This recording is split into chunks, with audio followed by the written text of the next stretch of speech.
kinyonge sana, pole. Asante.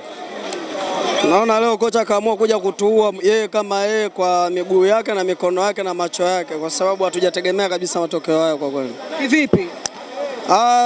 Kwa kweli kwa namna ambavyo alivyoipanga timu yake, na sio mara ya kwanza, na hisi ni mara ya 4 kwa mimi ambavyo nimemfuatilia kocha wetu tangu alivyoingia. Ni mtu ambaye kama anabahatisha sana.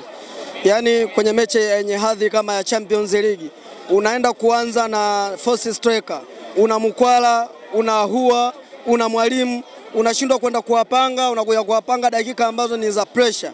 Kwa kweli mechi leo tutamlaumu kocha, na kwa kigezo hiko pia naona kabisa kwamba kocha hafai atakuwa kwenye benchi la ufundi. Yaani kocha hafai kwa benchi la ufundi? Hafai, kwa sababu kuna muda tulikuwa tunaamini kwamba labda yale matatu ndio mifumo.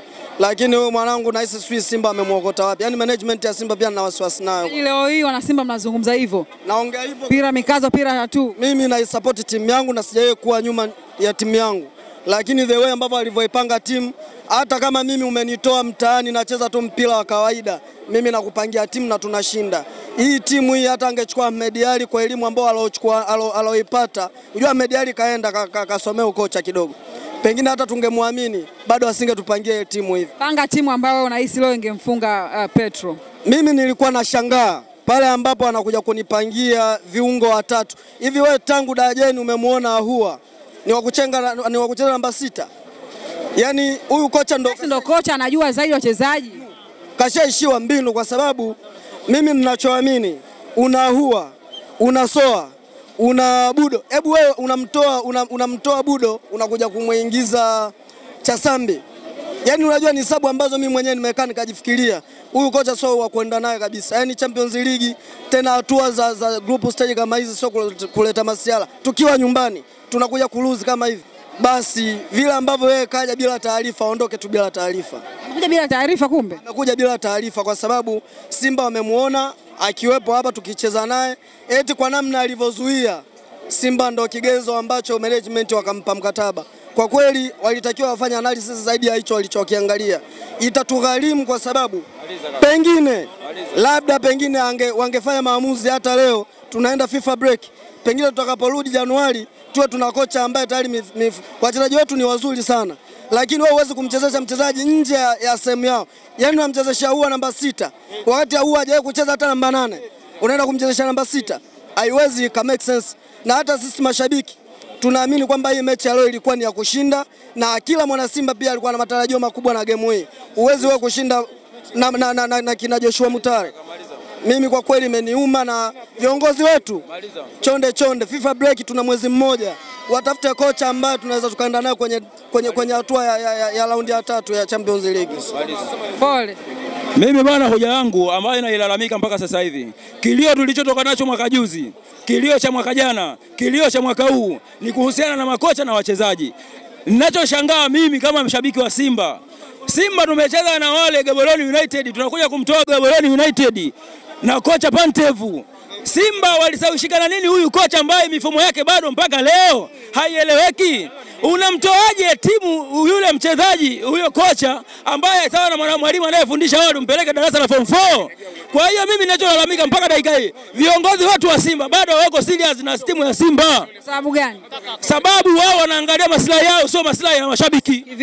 Kivipi tunapata maumivu toka mwaka juzi mpaka mwaka jana. Kwa hiyo point bado mimi naomba niwafikishie viongozi nyinyi kama waandishi wa habari, kuanzia Ahmed Ally asituletee porojo ya maneno mitandaoni. Sisi tunataka maneno. Mwambie Ahmed Ally mambo yake maneno. Kama maneno gani? Ahmed asiwaletee maneno, nataka maneno gani unasema? Maneno yeye Ahmed Ally anajua mpira, amekuwa mchambuzi muda mrefu, amekuwa mtangazaji pale Azam TV. Anajua mpira. Anapokuja kutuletea maneno ya kupamba wachezaji na makocha wanaokuja, tunapata maumivu. Alafu na lingine ambalo mimi mpaka sasa hivi naumia dada. Lipi?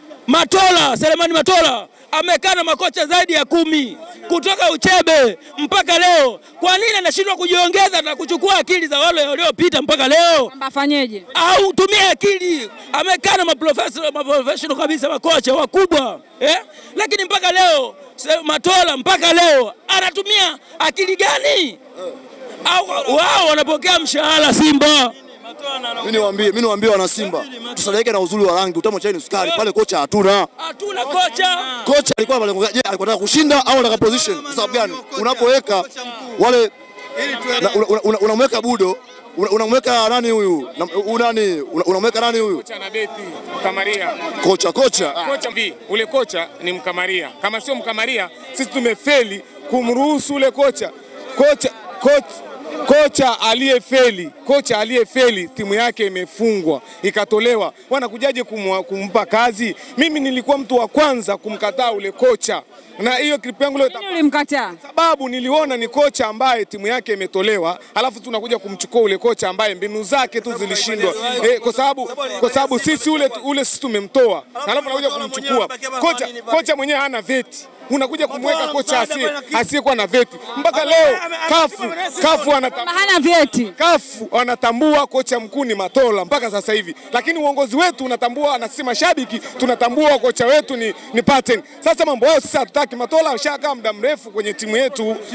Matola ameshakaa na makocha zaidi ya 7. Kwa nini wasimwamini wakampa timu? Sisi nawaambia hivi, nawaambia viongozi. Jamani, sisi tunatumia gharama ujue. Tunasupport timu yetu, tunanunua jezi. Umeelewa? Sisi wengine hatununuliwi jezi. Japokuwa tunaongea lakini hatununuliwi jezi. Kwa hiyo viongozi waangalie namna ya kutuwekea wachezaji na hivyo makocha wazuri, kwa sababu tunataka mafanikio. Sisi mashabiki hamna tunachotaka kwenye klabu ni furaha. Tunataka furaha. Huo furaha ilipatikane, lazima viongozi wakae waangalie namna ya kutusaidia tupate furaha. Viongozi tumeshachoka miaka 4 kwenye klabu bingwa. Mwaka huu tunaanza hivi kama kipindi tulipoanza na Raja, tukaja baadaye kwa sababu angalau tulikuwa na angalau. Sasa hivi kwenye kundi tuliopo tusifikirie kwenye kundi ambao tulikuwa na Raja, kuna Kibonde tutazunguka naye. Wale watu wamecheza jana wametoa sare, na maana wamecheza timu wametoa sare tena ugenini ambao kuna Civic Bonde. Kwa maana wale ni wazuri. Sisi tukitegemea kuna mtu tutakuja kuzunguka naye kama tulivyozunguka na Vipers, hiyo haipo. Hii ni mbaya sana leo kufungwa kwa sababu kocha anaanzisha mabeki viungo kibao kama alivyokuwa na Talibai kutufanyia Pablo na siku ile na Kagera, ndio kilichofanyika. Unaanzisha viungo kibao nini? Sisi hatuko ugenini, tuko nyumbani. Kwani unaanzisha mfumo gani? Kwani ni mfumo gani? Hivi wewe kwa mfumo ule jamani, watu wa mpira? Viungo kibao, mawinga kibao, nyumbani. Ile mechi tungeza ugenini vile tungesema angalau. Lakini tumezeza nyumbani. Mechi ya window inachezwa vile. Mechi ya nyumbani. Siku ile alipojaribu na JKT akaona ameshinda. Leo tena anakuja kutujaribishia. Timu yetu sio amejaribu, hajaja kucheza. Timu yetu sio kocha tunamwambia hivi, timu yetu sio majaribio. Sisi tunataka ushindi. Tunataka kushinda. Narudia, tunataka kushinda. Tunanunua jezi. Tunaingia uwanjani. Kila kitu tunaichangia timu. Wanataka tuichangieje? Wanataka tuichangieje? Halafu mwisho wa siku wanakuja wanatuangusha kama hivi. Inaumiza sana. Ole.